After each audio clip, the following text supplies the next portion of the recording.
We saw a group of people around the Kia, and so we went over and they said, we've seen a snake cross the path and go into the wheel rim of your tyre. And so we actually hadn't seen the snake at that point, so we checked around the car, popped the hood, couldn't see it anywhere, and we left the car for a few hours, hoping that it might just find its way back to its home. And so then we got back a few hours later, checked the car again, no sign of it in any other cars surrounding. So we decided we'd drive 2.5 hours home to Canberra, and then I spent 2 days in Canberra, no sign of the snake, kind of forgot about it. And then my partner and I get into the car one morning, we sit down, I turn the engine on, and it's snake, snake, Hannah, snake. And then the snake's just sitting quietly on the dashboard, hiding.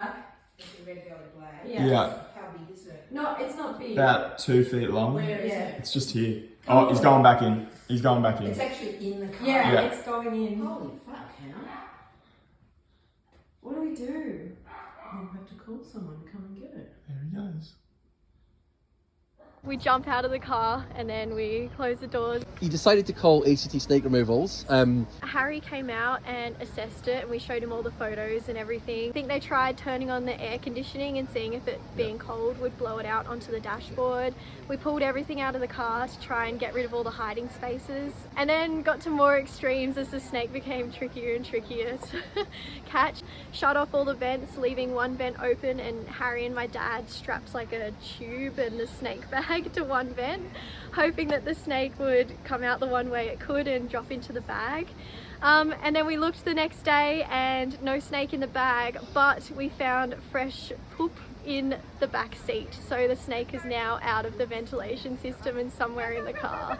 Then they almost got it, I believe, in the boot, is that right? Yes, when it moved to the boot, and then it went into the spare tyre well, and then I think they took everything out and it snuck back into the back seat and disappeared again. And we then fitted the car completely with cameras, on motion sensor cameras, and then essentially I just sat and waited for something to ping on my phone, which it did, and we've got a lovely video of the red belly appearing underneath one of the front seats. Yeah. I'd opened the door really stealthily so it didn't disturb the snake, back under the seat, and then grabbed the snake on the floor in a very confined space. It's not ideal to do that as a snake catcher, however experienced you are. It's not a great catch site, but we got it.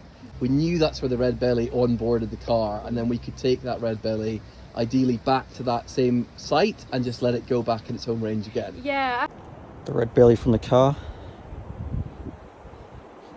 Found a beautiful spot back in familiar territory for him. If you're going to hitchhike again, choose a Victorian plate. Out you go, mate. Time to go home. There he is, and off he goes. Yeah, I think honestly it's made me a little bit more comfortable around snakes, and I've got a new appreciation for their personalities and honestly how cute they are. Like, I found the little guy quite cute and I almost miss him a little bit, but I don't think I want him back in my car. So. No.